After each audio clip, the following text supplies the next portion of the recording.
Hey everybody, I'm Rick Beato. In today's episode, I sit down with the legendary Alan Parsons. Known for his work with Pink Floyd on their iconic album Dark Side of the Moon and his contributions to the Beatles' Abbey Road, Alan has also left his mark in music history with his own group, the Alan Parsons Project. We talk about his career as an artist, his innovative production techniques, and the stories behind some of the most influential music in history. Here's my interview. Alan, welcome. Thank you. Pleasure nice to be here. Pleasure to meet you. I have this thing on the table here. It's a studio layout from Pink Floyd, Dark Side of the Moon, from Abbey Road Studios. And I asked you when you sat down, is that your handwriting? And you said yes. Would you write this for every single project? This was very common. Abbey Road was like run like a military operation. Everybody had a job to do.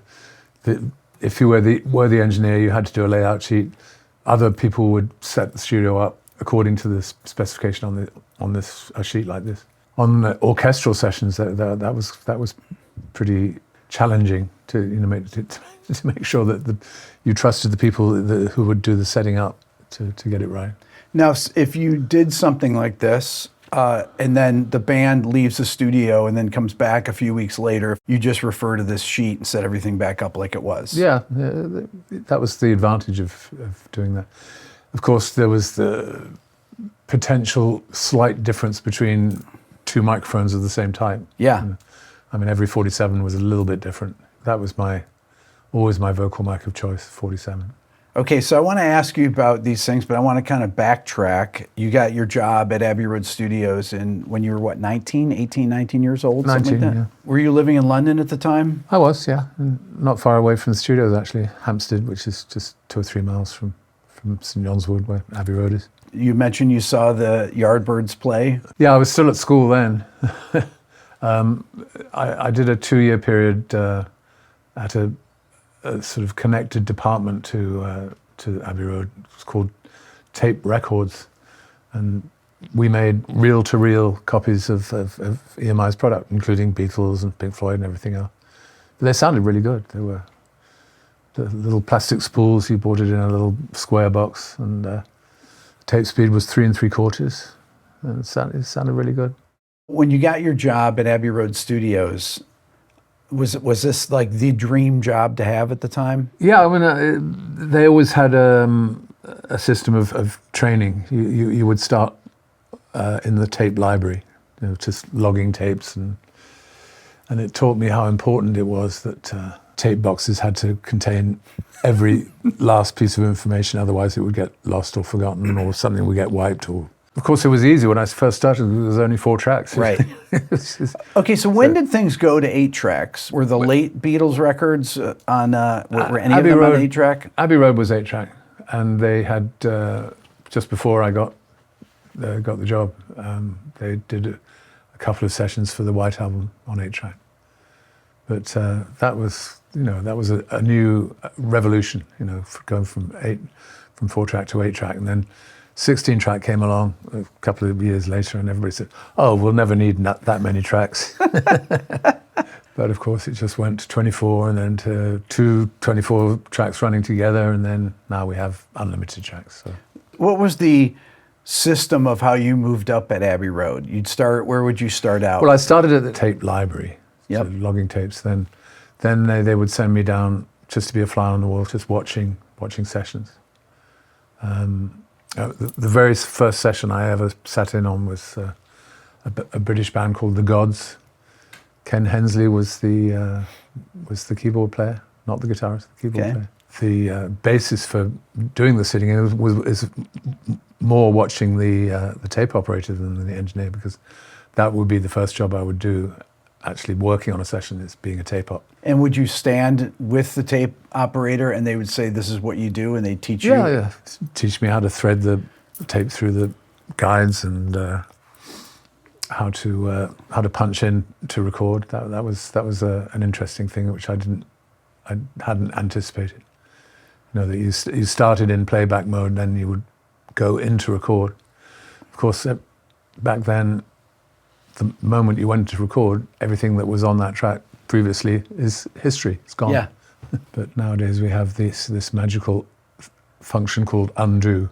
Okay, so how much would people punch in on performances? Was that very rare to do that? Oh, no. It became, especially when 8-track came along, it became quite normal to do a vocal track for a verse and then punch in for the second verse or whatever. You must have had so many tape reels. Must have been a massive room of tapes. What usually happened was that the 4 tracks would be usually, I mean, just as an example, the bass and drums might be on the first 2 tracks, or maybe in mono on just 1 track. Okay. Then you would leave 3 tracks for overdubs. I mean, if you wanted to double track the vocal, that was another track.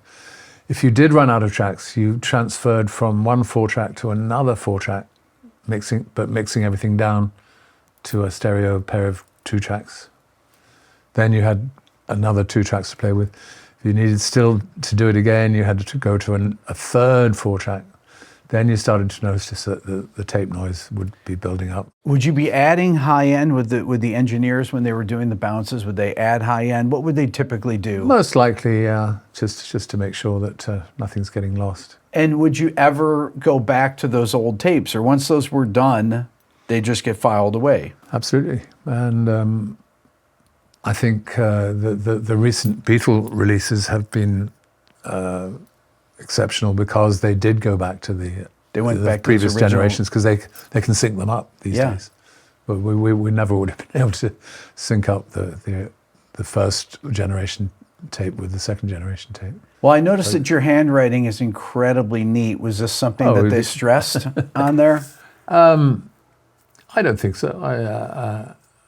I think it was important for people to be able to read what mics are going on, what instruments and stuff. What would you typically use back then? What was like the... Well, it's interesting because for some reason during this period, I had an 87 on the snare, and I used to favour an 84 more after this period. But I've got a pair of 84s, 3 84s, left, centre and right overhead. In an 86, I usually used to use an 86 on guitars, on piano as well. This layout is kind of designed to be flexible, you know. So, I mean, it wasn't always tracking sessions every day. It was, you know, we'd do tracking and then we'd do overdubs and we'd do other things. Sometimes just literally playing the tapes and trying out effects, you know. When you worked with the Beatles on the Let It Be sessions, right? Yep. And you were a tape op? Yep. And helping to run the cables up the stairs to the roof. That was the Apple Studios there. Was it... Chaos. Okay. I mean, Glyn Johns was scratching his head trying to make this console built by the infamous Magic Alex, trying to get it to work. But in the end, Abbey Road saved the day and moved to old tube consoles into the control room.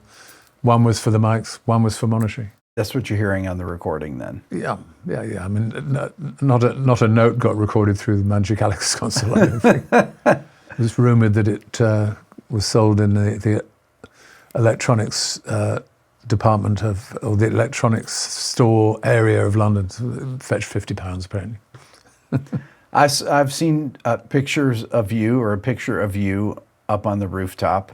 Did you realize it was historic? That it was the Beatles. Of course, it was historic. Yeah, but no, I was enjoying every minute, and I said, you know, thank you. This is the greatest experience I've ever had. Did you ever interact with them at the time, or not really? Not so much. Not in the Let It Be days. But you know, the following summer we did Abbey Road, and that was much more intimate, much more involved with the guys and myself. I mean, it's really hard for me to imagine that you were actually there during these things. It's hard for me to imagine that I was there. Yeah, it was magical time. What songs do you remember recording? I kind of remember that Maxwell's Silver Hammer didn't go down very well with the other 3, but Paul persevered with it. I thought he did a great Moog solo on it.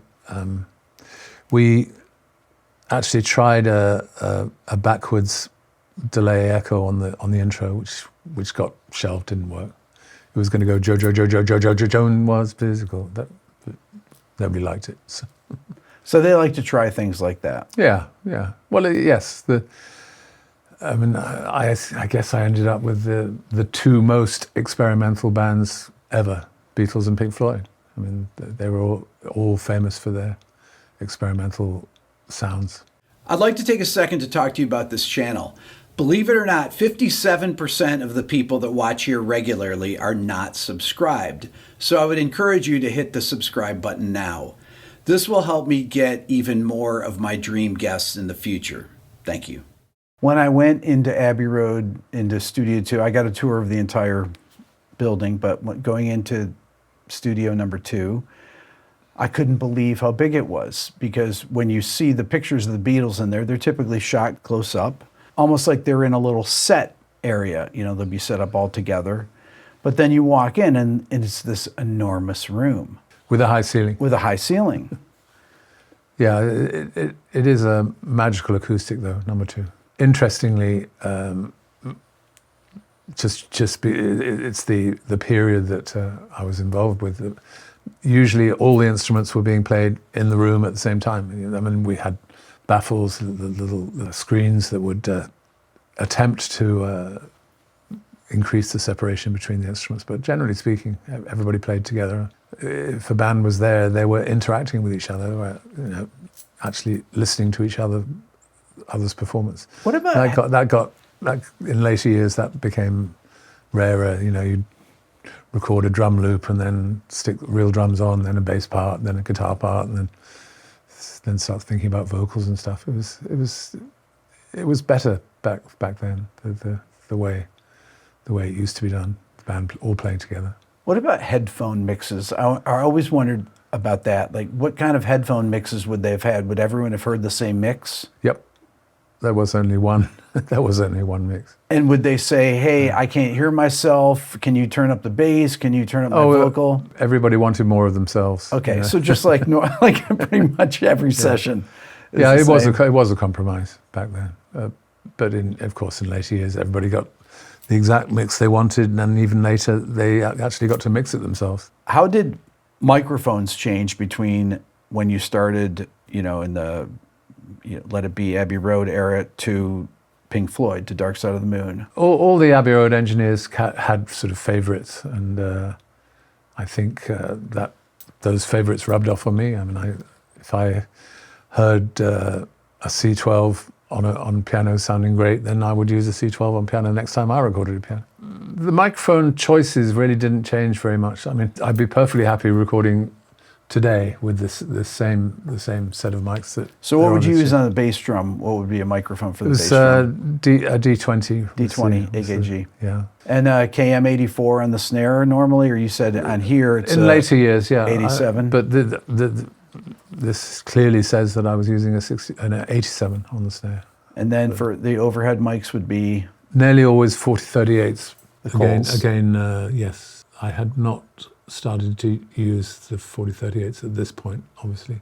Yeah, I love the ribbon sound on overheads. Whether it's the figure 8 pattern that does it, or if it's the quality of the mic itself. The Coles mics are very dull sounding. I mean, you think, that sounds dull, but so the first thing you do is put 10 dB of 10K onto it before even listening to it. I would do that. EQing for tape is kind of a lost art. These are just things that you would do naturally. You'd boost the high end if you're using ribbon mics like that are dull, and adding that 10K is just kind of an automatic thing. And it was also a question of not just how each microphone was EQ'd or how it sounded, but you had to balance it. I mean, because you didn't have enough tracks. A lot of the tracks on Dark Side ended up being bass and drums on the first pair of tracks.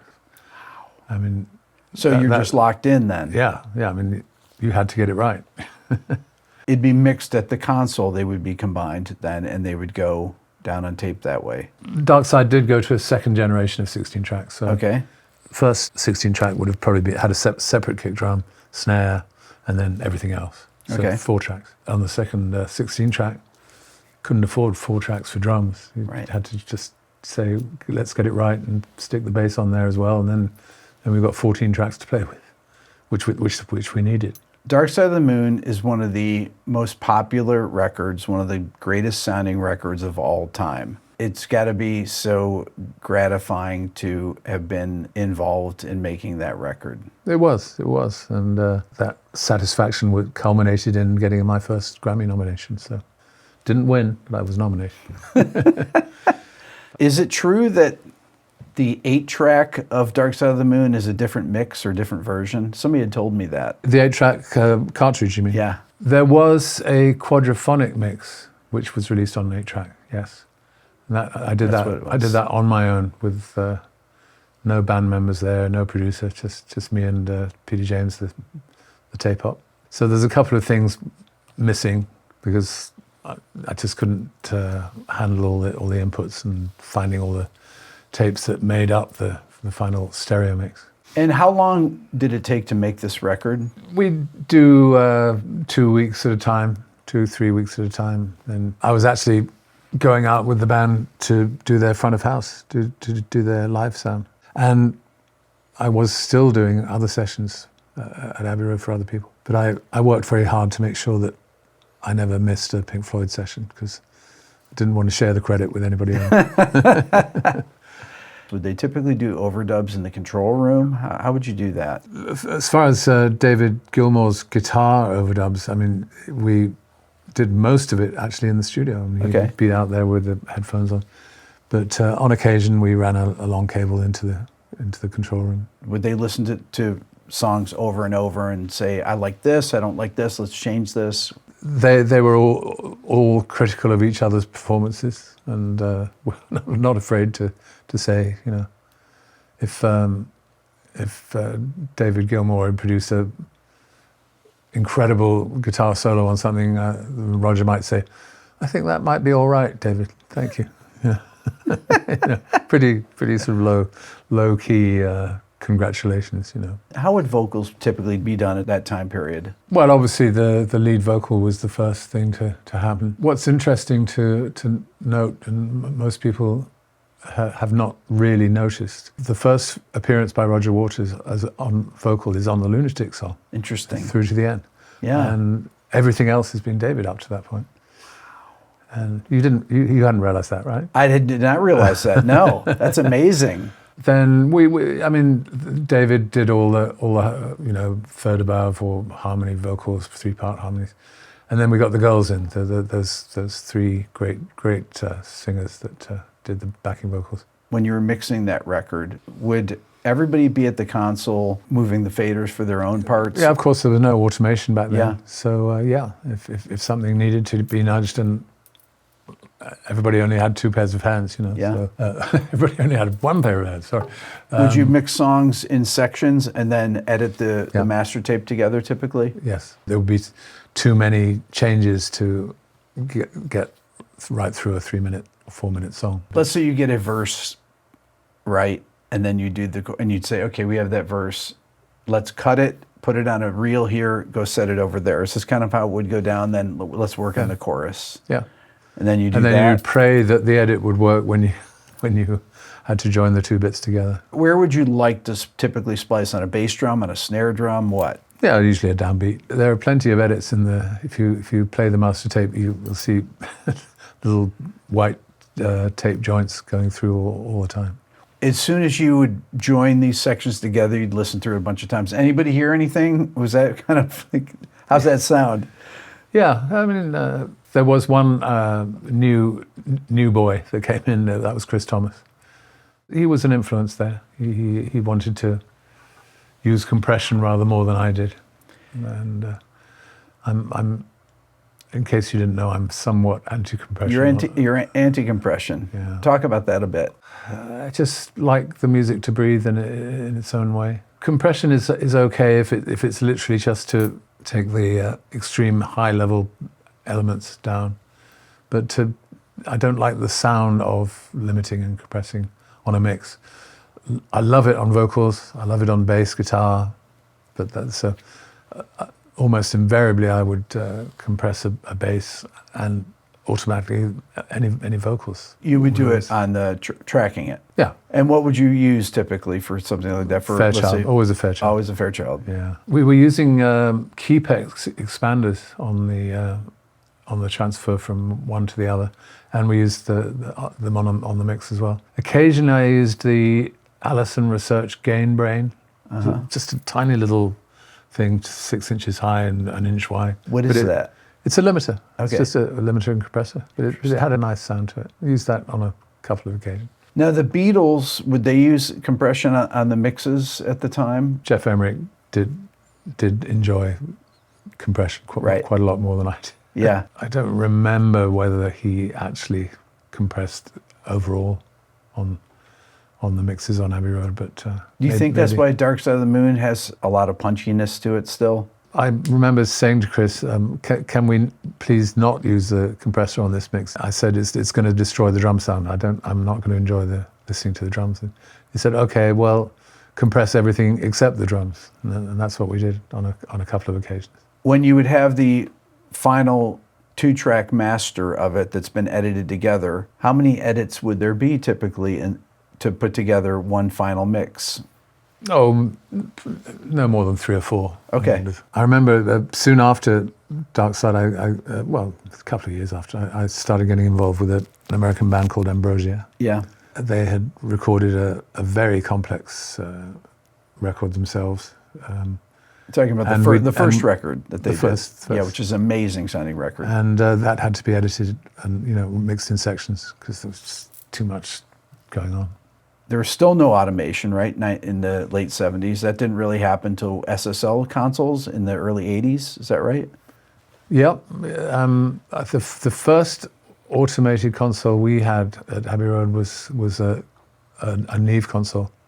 Had motorized faders. It'd be like a VR or something like that? They were actual faders with audio going through them. They weren't voltage controlled. Okay. So that was that a revelation? Oh, it made things a lot easier. Yeah. Because you could store mixes. Didn't have to push up one line of vocal every pass. The console would remember what you'd done the previous pass. Well, I mentioned to you when you walked in that this particular song I'm going to play here was a song that I played in my very first band. I Wouldn't Want to Be Like You.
Okay, so this is 1977. What happened between the early 70s Pink Floyd record in here as far as how would you have recorded this? This is still 16 track. No, it's 24 track by this time. Okay. Wouldn't Want to Be Like You came from our second album, I Robot, which was timed impeccably because Star Wars came out almost the same week. That's right. As the album did. Yeah.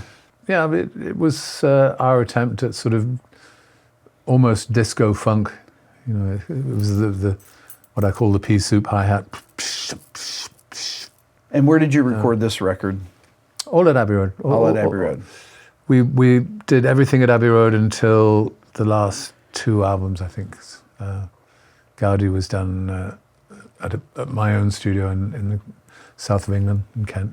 What studio at Abbey Road did you record this in then? Pretty sure we were in number 2 for most of the iRobot album. Now, isn't it odd to go from tape op to being the artist recording your own music? There's an intermediate stage, which is being a producer. So I had a couple of hits as a producer. Pop Records, a band called Steve Harley and Cockney Rebel. John Miles, who was an amazing artist that appeared on many of the project songs. And there was Pilot. I had this big hit with That's Pilot. right. And the song, which is called Magic, is now used as an Ozempic commercial. Ho, ho, ho, Ozempic, yeah. How appropriate, right? Answer to your next question is no, I don't earn a penny on that. When did it switch over to 24-track recording? I think even the first album was 24-track, although Dark Side was 16-track. I think 24-track came pretty soon after that. I think I remember watching a Tom Dowd documentary, and he was talking about they were using 4 tracks over in England still when 16 tracks were being used commonly in the United States. Why is that? I think maybe we were a little behind on technological stuff. EMI or Abbey Road was particularly behind. Well, the first 24-track sessions that I remember were done at a studio called Trident, who were much more up to date than we were. Every piece of new technology had to go through the technical engineers at Abbey Road. They had to approve, Would they take the things apart and put them back absolutely. together? Yeah, they'd tear them apart and say, this is acceptable, that's not acceptable. When I toured Abbey Road, they told me that the tech guys would have to go through everything, take it apart, understand how it worked, and then before it could be used on sessions. We had this obsession at Abbey Road of always listening to the off-tape sound, not the sound going into the tape, but the sound coming off the tape, which meant that there was a delay, and particularly on 8-track. That's quite a big delay on the machine. The record head was here, and had to go around this loop, and then the playback head was there. But we would be always listening to the recorded sound, not what's going on to the tape. Yeah. That was very disconcerting, particularly on vocals. If you were looking in the studio, you would see an out of sync voice. How would you punch in on something like that? A very good question. You had to anticipate, otherwise you might just miss the exact point where the drop in was meant to happen. We still say drop in the UK. Drop in. Punch in America. Now, were drum takes ever edited together? Or was that a thing that happened in the 80s? Yeah, I think that's more of an 80s thing, yeah. Now, is that something that you would have done back in the 80s? I think I was always old school, and I said earlier that once you get a band together, get a good take, that's it. Why change anything? I mean, it was all down to overdubs after the basic track had been done. Without exception, all the songs on the projects were band plays, get a good take, move on. This song.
I played that for my 16-year-old son, and he's like, I know that song. The Chicago Bulls, Michael Jordan. I mean, this is associated with many sports. I mean, this is a huge sports anthem. This is really the intro to Eye in the Sky, though, right? Right. It was never in my wildest dreams did I think it would become a sports theme. It was just a ditty that we used to open the album with, and to, as you pointed out, it just became the intro to Eye in the Sky. Did you think when you heard Where the Streets Have No Name that it was an homage to this in a way, or not? With you two there, how the song starts out? I hadn't made that connection ever, no. Just the way the guitar sound is. It's like, it sounds like a Strat with a delay on it. But doing the riff, that was actually a keyboard sound. Is it a keyboard? It's a clavinet played on a Fairlight. Which sounds like it, to me, it sounds like a guitar. Like it sounds like a Strat. No, it's a clavinet. Is it? But sampled into a Fairlight. We were one of the few acts that could afford. I mean, the fact is, we couldn't really afford it because it was hugely expensive. But Peter explain to people what a Fairlight was. It was the first. It was the first sampling keyboard. The first time you could actually feed in a sound and then have it so that you could play different notes of that sample on a keyboard. And who used Fairlights back then? They were incredibly expensive. Peter Gabriel had one. I think Stevie Wonder had one. Kate Bush, she made use of it as well. How much would a Fairlight have been back then? Oh, I think £100,000. That could have been used for better purposes, probably. Like my mortgage. When the Chicago Bulls played that and it was on TV, would you get money for that? Only if it was actually featured on TV.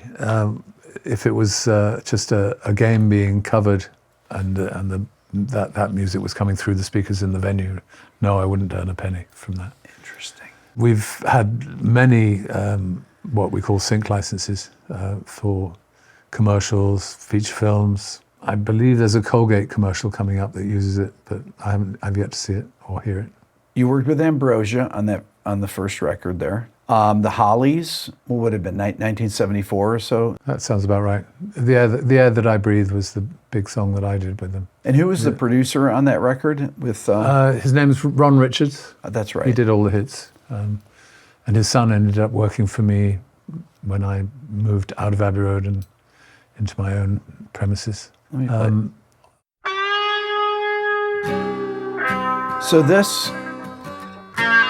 you recorded this.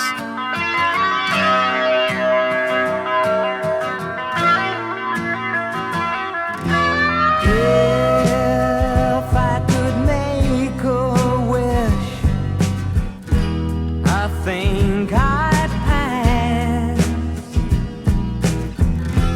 Can't think of anything I need. No cigarettes, no sleep, no light, no sound, nothing to eat, no books to read. Making love with you has left me peaceful, warm and tired. What more could I ask? There's nothing left to be desired. Peace came upon me and then peace. Alan, the strings on that, so you would have recorded the orchestra as well, right? And we didn't get to the chorus, but the tom fills were overdubbed. I want to listen to that. Leaves me weak. So sleep, silent angel, go to sleep. Sometimes all I need is the air that I breathe and to love you. All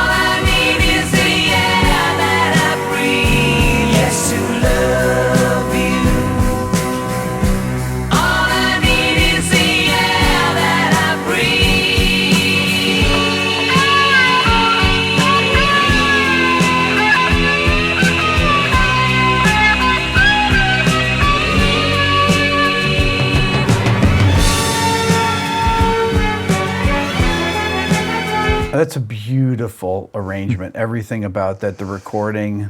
I think it was influential on the project, actually, because that horn solo, French horn solo, I grew to love horn parts. We would usually have 6 of them. The layering of the vocals on that has a really distinct sound, and to me, it transports me back to that time. Is there anything special that you did, or is it just kind of the blend? I remember that they had a mic each. It was probably an 87 each, and the producer Ron Richards would adjust the balance himself. No vocal performance would go on its own track. It was always mixed at the time. I remember I managed to persuade them. They would always double track their harmony vocals, but I persuaded them to do triple tracking just to give a little extra. So that's why it has that huge sound. Well, maybe, yeah. And where did you record this record? That would have been number 3. Number 3. Yeah. So I noticed when I went into the echo chamber in number 2 that I asked if these things are all connected.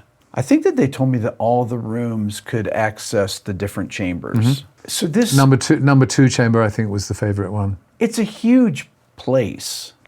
These would be incredibly long cable runs. Yeah, they were, but all the patch points ended up in a room. Okay. With 2 big racks full of you could patch any studio to any tape machine, it was all very, very flexible. I mentioned number 2 chamber being popular, but it was unpopular with the neighbors. I bet. Because the chambers used to sound best when driven hard, and it was right on the edge of the door to the outside world in Studio 2. And Abbey Road is in a residential area, yeah. So we would get complaints, people hearing these strange echoey voices coming through into their living rooms. What kind of speaker or speakers would be in the echo chamber playing the music? I seem to remember that there was an Alltech speaker in number 2, a speaker that had been used previously, leading right up to Sgt. Pepper in the control rooms. And would there be 1 mic or 2 mics in there? Oh, definitely 2 mics, because otherwise it wouldn't have been stereo. Got it. The number 1 plate was up on the roof, in a little cubicle on the roof of the building, and the plates were all in a little room on the top floor as well. But you're right, long cable runs. Like really long cable runs, hundreds and hundreds of feet. How is it that the sound wouldn't degrade over that with just high quality cable? It probably did. It probably did, okay. But we just put up with it. Would they always just work, or would there be a thing, Interestingly, I didn't favor the chambers particularly. I remember using plates much more than anything else on the dark side and my own stuff. And why is that? More repeatable, more accessible. Just plug in the plate, it's there. And, I think atmospheric conditions in the chambers would affect how they performed. When did digital reverbs start being introduced there? When did you start using them? I remember a strange-looking digital reverb. I think it was more delays and harmonizers that really started the digital revolution. I mean, the original harmonizer was an amazing machine that you could actually raise or lower the pitch or something. Until then, that had just been unattainable. Just how could you possibly tune a vocal up or down? But I normally went analog on reverbs. Nowadays, I love the universal plugins. The universal Abbey Road chamber sounds amazing. It's very repeatable, right? Yeah. Could you have envisioned a future like this with computers recording and undoable edits and comping things? When MIDI sequencing first came along, I think that paved the way for cut and paste audio. That was the dream, to be able to take audio from one track and put it somewhere else and repeat it and all that stuff. I mean, invariably, people will not bother to do backing vocals on all the choruses in a song. They'll do it on one chorus, then paste it in. I mean, it's cheating, but saves time, and it's acceptable. It's okay.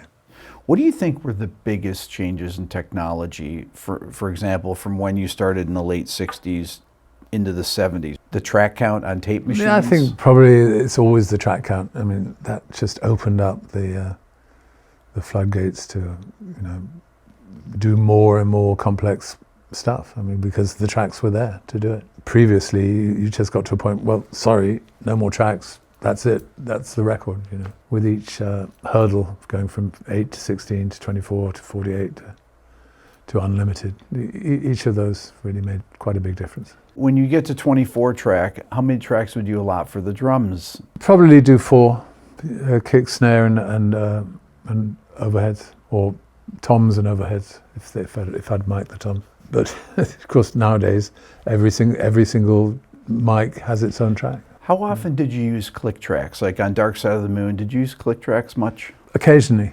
I'm trying to remember which songs particularly. I think On the Run probably almost certainly.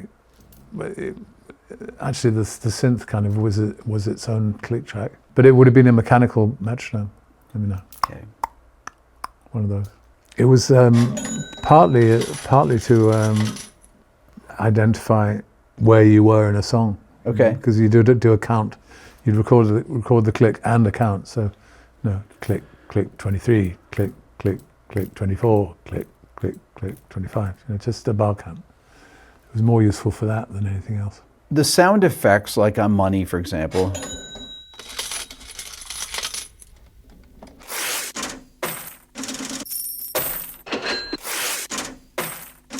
Would this all have been done separately and then edited on as the beginning of the song? They actually played the track to that loop. They did, okay. Yeah.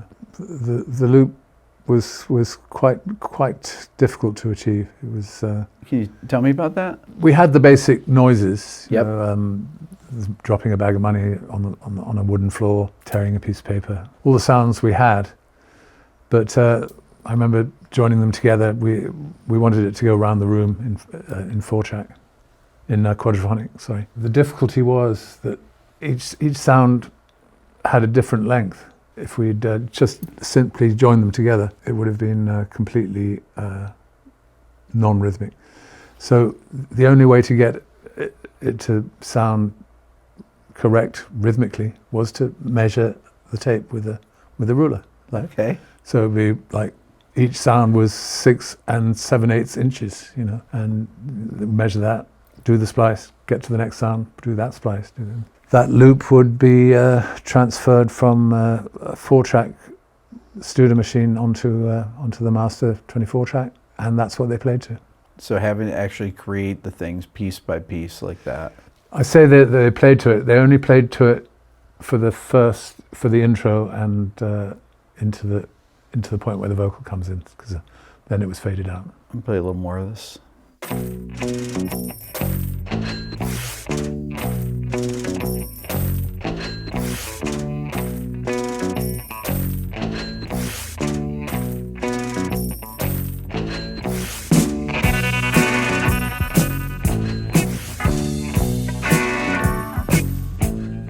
Hear it fading down. So Yeah. that's what they were getting as well. So That must have been difficult to play to. even more difficult when it was live, because it was going, right round the houses. When you were doing these songs live and you were the sound engineer, would you have a multi-track with you playing these things? How would they trigger them? Yep, it was a 4-track tape, a TIAC 4-track. And who was running that? One of the other techs on the road. I mean, he knew the cues and he pressed the button at the right moment. Was there a count off for it, or they would just listen to that? Like, how would they know where they were?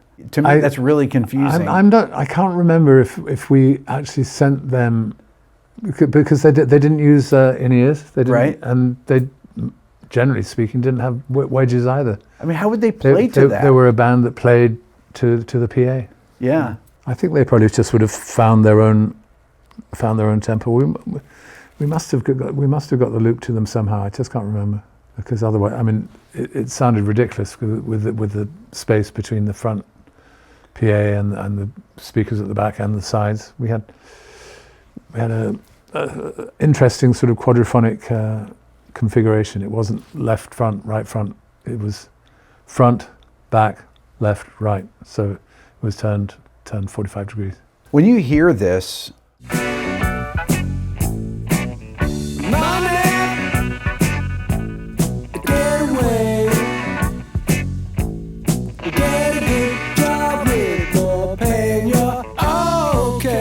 does it bring you back to then? Yes, I mean, it's still a thrill to know that it's still appreciated after all this time. I can imagine Pink Floyd. I know how they get along now, and I can imagine that they probably wasn't that different back then. They all got on really well back then. Did they? Yeah, it was. I mean, making Dark Side was a joy. I mean, everybody was into what they were doing. Everybody was friendly. It's terribly sad that the rift exists between them now. All the producers and the engineers that I've interviewed have very laid-back personalities for the most part. If you're doing an orchestra session with 60 guys, and it's 27 minutes past the hour, and you finish at half past the hour, and you've got one more pass at the overdub, you have to be pretty calm to be able to pull that off. How difficult is it to do orchestral recording? I enjoy it because I was brought up with classical music, so I knew, unlike some of the first-time new boy engineers that would walk in, they didn't know what the difference between an oboe and a flute was. You know, I would be taken to classical concerts with my father, and classical music was always in my household. I got to work with some great classical artists in my early years at Abbey Road, the likes of Zuckerman and Perlman and Sir Otto Klemperer, Sir John Barbaroli, Barenboim, Dupre, the classical styles of the period. Tell me about recording classical sessions like that. Would you be doing concertos? Would they be doing solo works? Things like that? There could be anything like that, right? Yeah, there were all kinds of stuff. I mean, Barenboim was not just a piano player, he was a conductor as well. So. Yeah. I didn't record classical stuff, so my experience with the classical artists was as a tape operator. Yeah. But I watched, I got ideas from the way that the classical engineers got the sound. Were those stressful sessions for them? For the engineers? Yeah. Probably is the answer. Yeah, I mean, if you've got a room full of musicians, up to 80 musicians at a time, you've got to get it right. One of the pressures that they had to deal with was they might do half of a piece on one occasion and then the other half a week later. So you'd have to match all the mics and sounds and stuff. When I was at Abbey Road, they were setting up for a orchestral session in Studio One. Mm-hmm. Pretty elaborate. I mean, for a classical session, especially now, in 2023. The amazing thing, when I first started in the late 60s, early 70s, most classical recordings were straight down to stereo. No mixing, just the master tape is being created as the orchestra plays. Would they ever edit takes together? Oh, for sure, like yeah. Oh, there's plenty of editing. Okay. But actually physically cutting the tape. Yeah.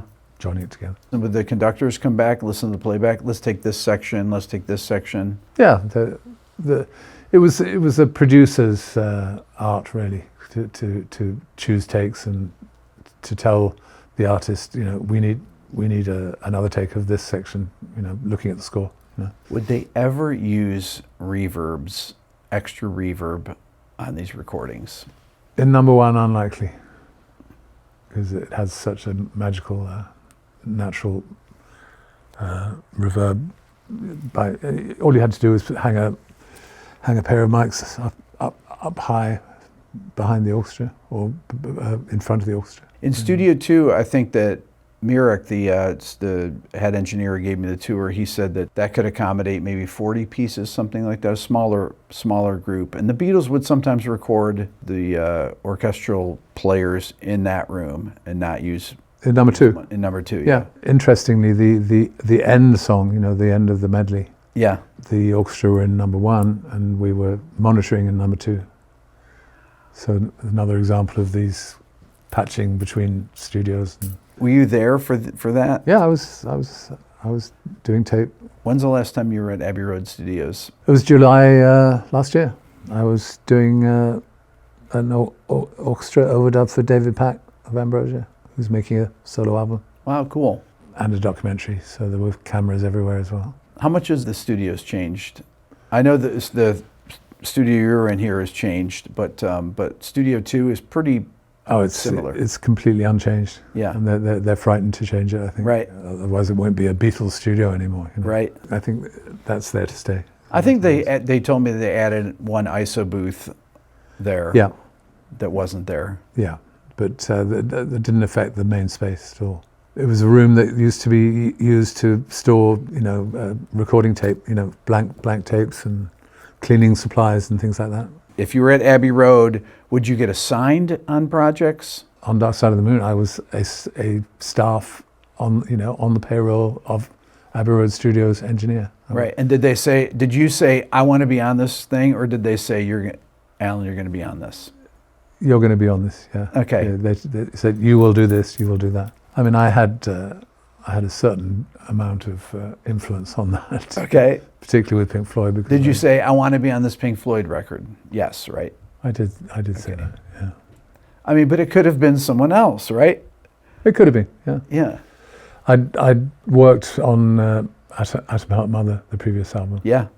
Did some mixing on that, and that went well enough for them to agree to work with me on Dark Side, you know, right from the beginning, right through to the end. When you'd finish mixing a song, you said it'd be a few edits would be the master takes of it. Would there be a listening session at the end to listen through everything to make sure that everybody was happy with everything? Without doubt. I mean, whenever you make an album, you say, well, there's the master tape. Let's play it. Let's dim the lights. You know, listen to it. And who would come into things like that? Would anyone from the record labels come in? The playbacks tended to happen outside the studio. Okay. We did a press playback of the album at the London Planetarium. That's cool. Yeah. Alan, it's been such a pleasure to meet with you and talk to you today. I really appreciate you. Thank you. Making the time. Not at all. I'd like to once again thank Alan for being my guest today. Hit the subscribe button, leave a comment. Thanks for watching.